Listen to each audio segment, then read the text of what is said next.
Assalamualaikum warahmatullahi wabarakatuh. Saya Putri Puspitasari, kelas Ilmu Hukum C semester 6 UIN Bandung. Pada kesempatan kali ini saya akan memberikan sedikit penjelasan serta tahapan bagaimana cara membuat somasi yang benar. Namun untuk itu alangkah baiknya kita mengetahui terlebih dahulu tentang apa itu somasi serta poin-poin apa sajakah yang harus ada dalam somasi. Baik, kita langsung saja untuk definisi somasi. Somasi adalah suatu bentuk peringatan dan atau teguran dari satu pihak kepada pihak lainnya. Teguran itu atas dasar telah terjadinya wan prestasi atau ingkar janji dan atau perbuatan melawan hukum. Somasi kerap dilakukan sebagai langkah pertama sebelum menempuh tindakan hukum atau membawa permasalahan ke ranah hukum. Ini artinya bahwa somasi ini adalah merupakan bentuk upaya penyelesaian sengketa di luar pengadilan, serta perlu diingat pula bahwa somasi ini bukan merupakan bagian dari hukum formil. Kemudian, dalam KUH Perdata tidak dikenal istilah somasi, namun dalam doktrin dan jurisprudensi istilah digunakan untuk menyebut suatu perintah atau peringatan atau surat teguran. Meskipun somasi ini tidak diatur dalam KUH Perdata, namun dikaitkan dalam Pasal 1238, Pasal 1243, Pasal 1412, serta Jurisprudensi Mahkamah Agung nomor 186/K/SIP/1959, di mana isi maupun penjelasan dari pasal-pasal tersebut bisa pemerhati lihat di KUH Perdata serta Jurisprudensi Mahkamah Agung. Kemudian, sejak kapan somasi dapat berarti? Somasi baru mempunyai arti jika debitur belum berprestasi. Itu artinya, jika debitur telah berprestasi, maka somasi ini sangat tidak perlu untuk dilakukan. Kemudian, somasi ini dikirim ke alamat tinggal kreditur yang melanggar perjanjian atau perbuatan melawan hukum. Kemudian, bagaimana jika somasi ini diabaikan? Somasi yang tidak dipenuhi tanpa alasan yang sah akan berakibat hukum debitur berada dalam keadaan lalai, dan sejak saat itu semua akibat kelalaian wan prestasi berlaku. Kemudian bagaimana nasib kreditur yang dirugikan?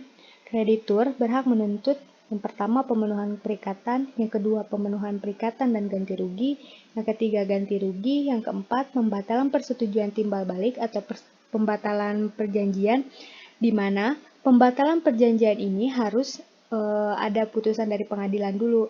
Tanpa adanya putusan pengadilan, maka pembatalan dianggap tidak ada. Lalu poin apa sajakah yang harus ada dalam somasi? Yang pertama, somasi harus disertai identitas pengirim dengan uraian singkat tentang kedudukan sang pengirim. Yang kedua, somasi harus memuat identitas pihak yang diberi peringatan atau teguran. Ketiga, uraian singkat tentang permasalahan yang terjadi dan hal-hal yang seharusnya dilakukan pihak yang diberi teguran. Yang keempat, tuntutan hukum yang harus dipenuhi oleh pihak yang diberi teguran. Yang kelima, tenggat waktu pemenuhan yang harus dipenuhi oleh pihak yang diberi teguran. Berikutnya, kita langsung saja pada tahapan-tahapan dalam pembuatan somasi. Di sini terdapat kop surat bertuliskan Putri dan Rista Office Advocate and Legal Consultant di Jalan Karangpawitan nomor 15 Karawang. Kop surat ini berfungsi sebagai identitas suatu perusahaan instansi agar penerima surat mengetahui asal surat ini dikirim. Yang kedua, terdapat nama kota, tanggal, bulan, serta tahun. Surat ini dibuat berarti di Karawang tanggal 20 Juni tahun 2020.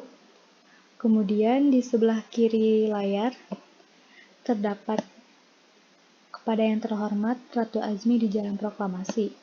Surat ini berarti dikirimkan untuk Saudara Ratu Azmi di Jalan Proklamasi perihal teguran.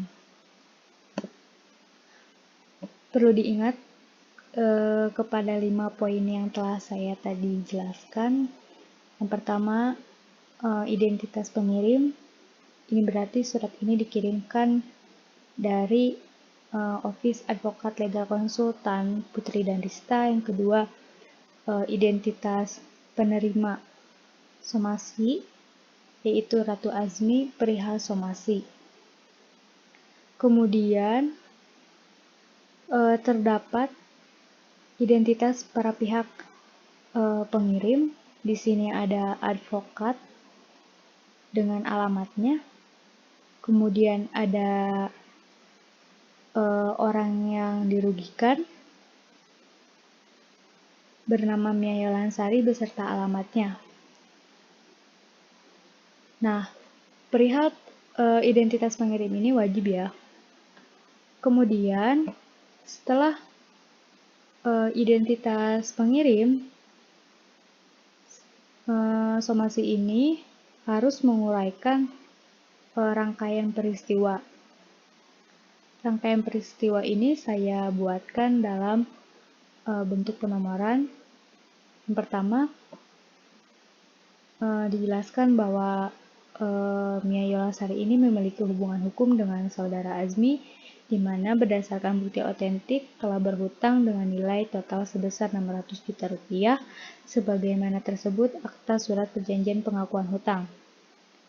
Berarti, hutang piutang Ratu Azmi ini telah dibuatkan di akta surat perjanjian pengakuan hutang di Notaris Kerawang.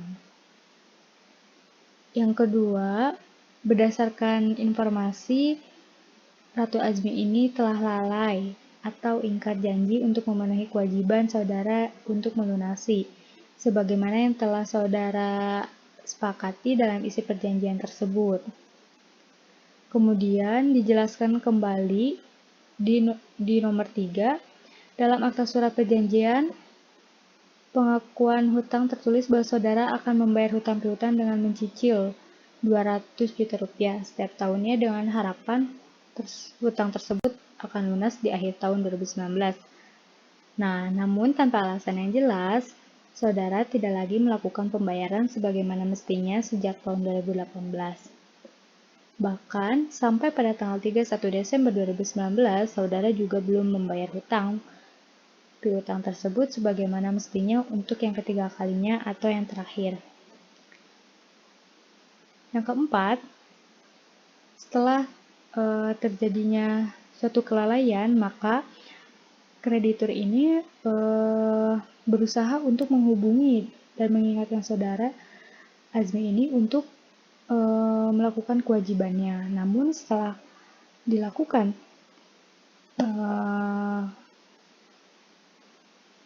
mengingatkan ataupun menghubungi debitur tetapi tidak ada respon, maka hal ini secara nyatanya telah melanggar hukum perjanjian dan norma-norma lain yang berlaku di Indonesia.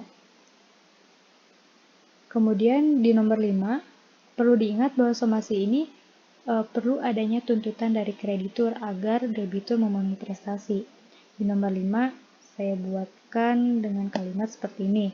Dengan demikian, berkaitan dengan hal itu, klien kami menyampaikan bahwa saudara harus melakukan pembayaran paling lama 7 kali 24 jam sejak diterbitkannya surat somasi ini kepada saudara Azmi. Selain adanya tuntutan dari kreditur, surat somasi ini harus mempunyai tenggat waktu. Nah, di nomor 6, apabila dalam waktu yang telah ditentukan tersebut saudara tidak dapat juga memenuhi kewajiban dalam melunasi hutang piutang, maka kami akan menempuh penyelesaian secara hukum baik pidana maupun perdata. Poin-poin dalam somasi ini sudah saya jabarkan dari awal, pengirim somasi, kemudian penerima somasi, Ratu Azmi, kemudian rangkaian peristiwa, lalu tuntutan, dan yang terakhir suatu tenggat waktu. Yang terakhir, untuk penutup, demikian surat ini kami sampaikan untuk dapat diperhatikan dan ditindaklanjuti. Hormat kami, kuasa hukum dari kreditur. Kiranya itu saja yang dapat saya sampaikan.